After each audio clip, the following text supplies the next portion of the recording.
ગરીબ ઘરમાં જન્મ્યો, 2 ટાઈમ ખાવાની તકલીફ, ઘરમાં સંડાસ નહીં, બાથરૂમ નહીં, ઘરમાં પંખો નહીં. મારા બાપુજી એક ઓટલા ઉપર, મસ્જિદનો ઓટલો, નીચે દરગાહની ઉપર મસ્જિદ, એ ઓટલા ઉપર 10 રૂપિયાના ભાડાની ઓટલાની દુકાન પર દરજી કામ કરે. હું જાતે બ્રાહ્મણ, પણ હું નાત જાતમાં માનતો નથી કે માલિકે તો એક ઇન્સાન બનાવ્યો છે, આપણે એના ટુકડા પાડી દીધા બધા. હિન્દુઓમાં 300 ધર્મ અને 3000 સંપ્રદાય. મોહમ્મદ પૈગંબરે એક ઇસ્લામ બનાવ્યો, પણ આપણે ત્યાં શિયા સુન્નીથી 72 ફિરકા બનાવી દીધા. દિલ है કે માનતા नहीं. मुझे जनरली लोग दोबारा नहीं बुलाते हैं क्योंकि मैं पूरा करके जाता हूँ, પણ આશા કરતા હું કે તમે લોકો મને બીજી વાર બોલાવશો. એક ગરીબ ઘરમાં હું જન્મ્યો તો રેશન કાર્ડની પેલી ગાંઠોવાળી ખાંડ લેવા મારી બા મને લાઈનમાં ઊભો રાખે. પામોલીન તેલ, ગાંઠોવાળી ખાંડ, પેલો સાલો 5 કિલો ઉપર સહી કરાવે 3 કિલો આપે. હું રોજ સાલી શરમ આવે કે આપણે ગરીબ કેમ છીએ. તો મેં મારી બાને પૂછ્યું, મારી બા સ્કૂલ નથી ગઈ પણ મારી બા 500 ભજન મોઢે ગાય છે, ખબર નહીં માલિક એને કંઈક બક્ષિસ કરી હશે.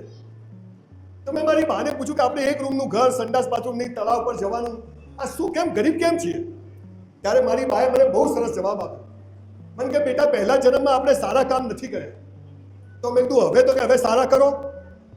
હું મારી વાહવા કરવા નથી આવ્યો કે જુઓ મેં કેવો આઈ એમ અ બિગ શોટ, પણ કુરાનમાંથી ઘણું શીખ્યો છું. કુરાન 3 વાર પદ્ધતિસર એનો અભ્યાસ કર્યો છે. એક હદીસ આપને કહું છું, ગીતા વાંચજો. ઇસ્લામ ખતરે में है, તું ખતરામાં છે, ઇસ્લામ કદી ખતરામાં ના હોય. હિન્દુ ખતરામાં છે, તું ખતરામાં છે, હિન્દુ કદી ખતરામાં ના હોય. ધર્મગુરુએ નશો કરાવી દીધો, નેતાઓ એમનો ધંધો ખોલી દીધો, એક સામાન્ય માણસ ગરીબ જન્મે છે અને ગરીબ મરી જાય. એનું કારણ શું? ઇસ્લામ ક્યાંથી ખતરામાં હોય? હિન્દુત્વ ક્યાંથી ખતરામાં હોય? પાયાની વાત ભૂલી ગયા અને આપણે ઊભા થઈ જઈએ છીએ, જિંદગી પૂરી થઈ જાય છે.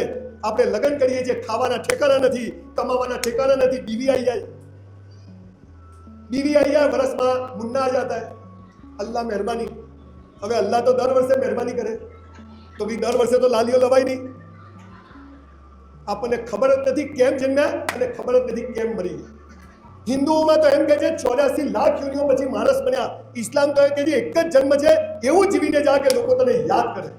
સારું સમજે છે. આખી વાત જુદી છે સાહેબ. એ 300 ધર્મ, 3000 સંપ્રદાયો, 72 ફિરકાઓ, માણસ ખોવાઈ ગયો. એક માણસને ખબર જ નથી હું કરું છું. ગરીબી, ગંદકી. સાહેબે બહુ સરસ વાત કરી. એજ્યુકેશન નહીં હોય ને તો સાહેબ ઇલ્મ પતી જશે. हमारी दास्ता तक न रहेगी इतिहास में. આપણે કોઈની ખોટી વાત નથી કરવી. ઇઝરાયલ તમે જુઓ, આટલો નાનો દેશ છે, ભણેલો છે, ગણેલો છે, ટેકનોલોજી કઈ દિયો અલ્લાહ અલ્લાહ. અરે અલ્લાહ તો બड़ा बादशाह है, પણ ભિખારીઓ के लिए नहीं है. દુઆઓ કરવાથી અલ્લાહ કશું ના આપે. એ તો મહેનત કરવી પડે. ઘઉં વાવો તો ઘઉં ઉગે, બાજરી વાવો તો બાજરી ઉગે, ગુલાબ વાવો તો ગુલાબ ઉગે, અને કાંટા વાવો તો કાંટા ઉગે. ઈમાનદારી વાવો તો ઈમાનદારી ઉગે. પ્યાર મોહબ્બત વાવો તો પ્યાર મોહબ્બત ઉગે, અને તિરસ્કાર વાવો તો તિરસ્કાર ઉગે. તો ધર્મ મહાન એ વાત. અરે હું મહાન છું. એ મોહમ્મદ પૈગંબરને કામ કરતા જોઈને પેલો હબસી મુસલમાન થઈ ગયો. આ મુસલમાન, આ હિન્દુ, એ બધું ભૂલી ગયા અને વોટ બેંકની રાજનીતિ ચાલુ થઈ ગઈ. હું શું કરવા આવું ભાઈ? મારે મુસલમાનો વચ્ચે શું કરવા આવું? પણ મારા વાલીદે, અમારા મા બાપે એમને શીખવાડ્યું કે માલિક તો એક છે અને એને આખી દુનિયા બનાવી છે. આપણે બધા એના બચ્ચાઓ છે.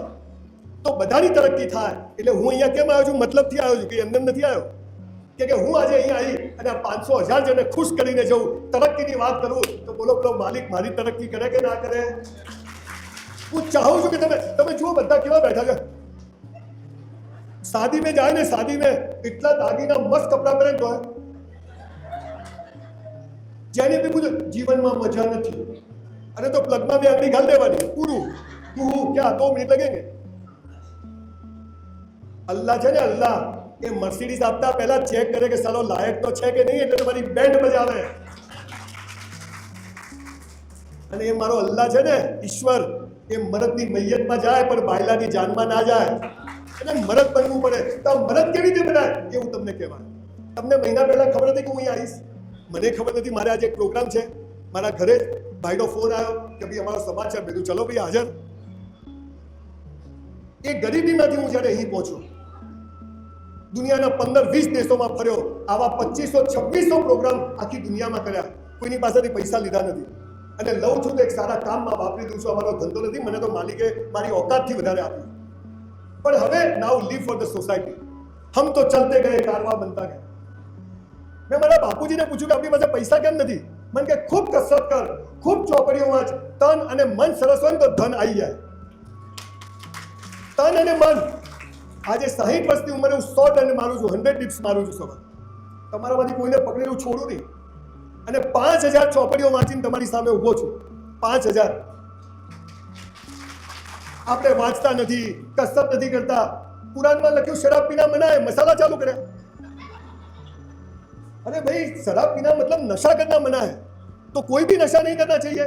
मैं मुसलमान हूँ, वो भी नशा है. मैं हिंदू, नशा मतलब अभिमान नहीं, गर्व नहीं, गलत जिंदगी नहीं जीना है, पर हम मानते नहीं है.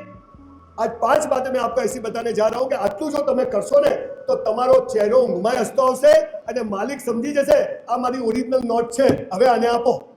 મારા યુટ્યુબ પર બહુ બધા વિડીયો છે, ઘરે જઈને જોજો. 10 સાલ પહેલા ઘરમાં વાઇફ નથી સાંભળતી, અત્યારે 2.5 કરોડ લોકો સાંભળે છે.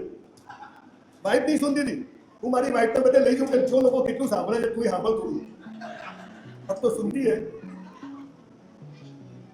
મૂળ વાત શું છે કે આપણને સાચી વાત જ કુરાન શું કહે છે ખબર નથી, ગીતા શું કહે છે, બાઇબલ ખબર જ નથી. આપણે ઝઘડામાં પડ્યા છીએ.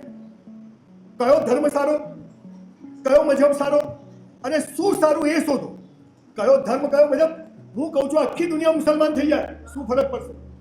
આખી દુનિયા હિન્દુ થઈ જાય, ક્યાં ફરક પડેગા? આખી દુનિયા ક્રિશ્ચિયન થઈ જાય, શું ફરક? મને મારા જીવતા ફરક પડે. એટલે કુરાનમાં લખ્યું કે એક જ જન્મ છે, એવું જીવી લે જા કે દુનિયા સારી યાદ કરે કે વંશ મોર વાપસ આવે. ये कोई सिखाता नहीं. ધર્મગુરુઓ, નેતાઓ ચાહતા જ નથી કે આપણી તરક્કી થાય, કેમ કે એમની દુકાનો ચાલે છે આપણા દુઃખ ઉપર. આપણા દુઃખ ઉપર લોકોની દુકાનો ચાલે. તમે અમીર થઈ જાઓ, તમે પૈસાદાર થઈ જાઓ, તમે સુખી થઈ જાઓ તો એમનો કોઈ ભાવ પૂછે નહીં. તો આ સમજ આપણામાં આવવી જોઈએ, અને એની વાત આજે તમને કરવાની. પહેલો નિયમ, તમારે પૈસા કમાવા છે, સુખી થવું. પહેલો નિયમ શું છે? આજથી નક્કી કરો કે જે કરીશું એ બેસ્ટ કરીશું. જે કરીશું તૈયાર થયા, મસ્ત તૈયાર થવા.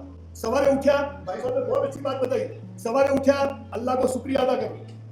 बोला अल्लाह तुमने उठा दिया, कितना रातें हुई हमारे उठा नहीं, गए हो. अरे साला अपने को उठा दिया, उसको थैंक यू तो बोलो कि उठा दिया. कभी कोई ने कीधु कि अल्लाह तेरा शुक्र है, उठा दिया. एमा શું બોલી ઉઠાડ્યા તો ઉઠાડ્યા. અરે ટિકિટ ફટ જાયગી. તમે એને યાદ કરો કે ના કરો, એને જો કોઈ વાર યાદ કરે તો એટલે રોજ એને યાદ કરો કે થેન્ક યુ. અડધો કલાક કસરત કરવાની, મસ્ત ચાલવાનું રોડ ઉપર, જે ફાવે તે, બ્રશ કરવાનો, નહાવાનું. 2 જોડી કપડાં હોય, ભલે ગરીબ હોઈએ, પણ ફાટેલા ને મેલા નહીં કરવાના, પહેરવાના ધોઈને ઇસ્ત્રી કરીને જ પહેરવાના. મોજા તો ખાસ ધોઈને પહેરવાના. ઘણા તો બૂટ કરે, મળેલો જૂતો થઈ જાય કે ધંધા સવા તારામાંથી જ આવે છે. જમવાનો ટાઈમ હોય, એક દાણો હેઠો નહીં મૂકવાનો, ખાલી ચાટી જવાની, સફા ચડ. ઇથોપિયામાં જાઓ, લોકો સંડાસમાંથી કાઢીને ખાય છે, આવી ગરીબી છે. અને આપણને માલિક આપે, આપણે હેઠવાડ કાઢીએ. चाहे शादी में जाओ, होटल में जाओ, घर में एक डालो, हमारी माँ के हेठो नहीं मूकવાનું. જે કરો તે